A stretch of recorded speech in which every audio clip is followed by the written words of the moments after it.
Celeste from Crochet Crochic, and today we are going to look at different ways to avoid the holes that your double crochet stitches make. Enjoy! Normally when you do your double crochet stitches, you find that you have these holes on the end of your rows. Those are really quite normal. The reason why you have them is because you chain 3 stitches and then you place your hook into the next stitch in order to make your double crochet into the next stitch.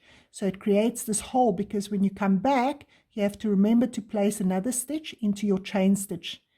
It makes your work untidy and it doesn't look good. Now, there are 3 different ways in order to avoid those holes that the double crochet makes.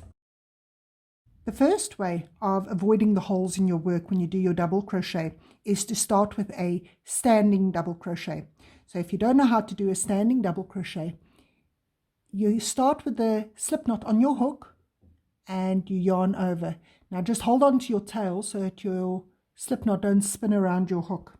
Then you place your hook into the next stitch, to the first stitch that you see. Now you have 3 loops on your hook, you yarn over, you pull through 2 loops, yarn over and pull through 2, just like you normally do with your double crochet.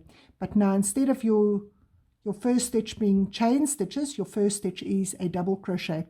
However, that only works when you start with a new piece of yarn or with a new color in your row.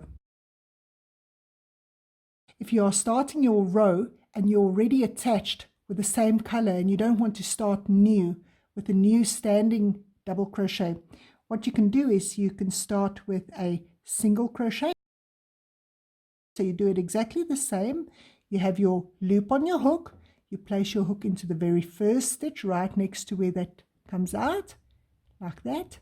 You're not placing it into the normal place where you put your single crochet.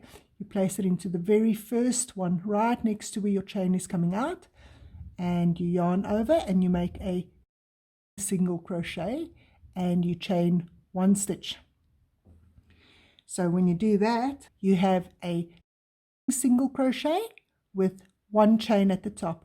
Then you yarn over and you do your double crochet like you normally do. When you get to the end of your row, instead of chaining 3 stitches and then turning around, you only chain 2 chains and then turn around. Then you yarn over, and there where your yarn is coming out, there where your 2 chain stitches are coming out, you place your hook into that very first space next to it. Instead of at the second one, you place your hook right into that right next to the chain stitches, and you do your normal double crochet. So what you would have is your 2 chaining stitches then don't count as a stitch. You only start counting from where your double crochet is. So when you look at this, there are your 2 chain stitches, which do not count as a stitch. Then you have your double crochet, double crochet, double crochet, double crochet. So we have 4 double crochets with those 2 chains, which we don't count as a stitch. In order to avoid the holes in the double crochets, is instead of chaining at the end of the row, you turn your work around and you pull up your loop that's on your hook to the same height as a normal double crochet. Then you swirl your hook once around. I'll show you again. You just turn your hook once around that loop that's on your hook. You yarn over with your yarn and you place it into that very first space right next to where you've now made that loop. You pull up a yarn like this and you complete your double crochet like usual. So then you continue from there, making your normal double crochets. So when you look at the beginning of your row, you will have this twisted edge, then your double crochet right next to it. Now when you do it this way, it makes a seamless straight edge on the side of your work. It avoids any of those holes.